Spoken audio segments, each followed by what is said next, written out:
السلام علیکم دوستو، گزشتہ کل ایک ویڈیو اپلوڈ کی تھی جس میں آپ کو بتایا تھا کہ ہمارے گاؤں میں ایک گاڑی حادثے کا شکار ہوئی اور ڈرائیور موقع پر ہی جاں بحق ہو گیا۔ تو اسی سلسلے میں آپ کو یہ بتایا تھا کہ جب بھی گھر سے نکلنے لگے تو مسنون دعاؤں کا اہتمام کریں۔ بہت سارے ساتھیوں نے پوچھے کہ وہ گھر سے نکلنے کی کون سی حفاظتی مسنون دعائیں ہیں، تو آج کی ویڈیو میں آپ کو وہی 3 اہم مسنون دعائیں بتانے جا رہا ہوں کہ جب بھی آپ گھر سے اپنے آفس کے کام میں نکلیں یا اسی طرح آپ اپنی پرسنل سواری پہ سوار ہوں یا ٹرین میں سفر کر رہے ہوں، بس میں ہوں یا جہاز پہ سفر کر رہے ہوں، جہاں بھی آپ سفر کے لیے نکلیں تو گھر سے نکلتے وقت پہلا کام یہ کرنا ہے کہ آیت الکرسی پڑھ لیں، یعنی اللہ لا الہ الا هو الحی القیوم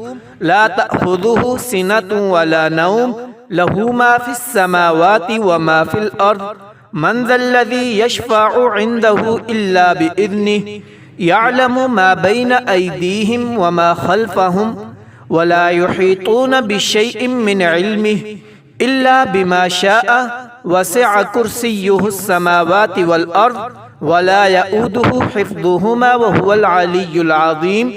سب سے پہلا کام یہ آیت الکرسی پڑھنی ہے اور دوسرا کام یہ دعا پڑھنی ہے،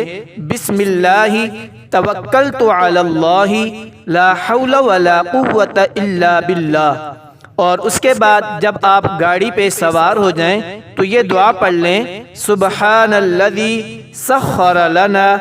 ھذا وما کنا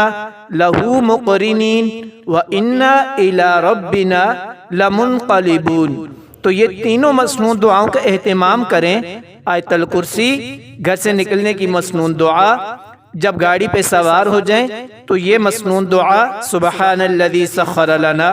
تو یہ تینوں دعائیں پڑھیں اور اپنے اوپر دم کر لیں، انشاءاللہ اللہ تعالیٰ سفر میں حفاظت فرمائیں گے۔ اللہ تعالیٰ سب کو اپنی حفظ و امان میں رکھے۔ السلام علیکم۔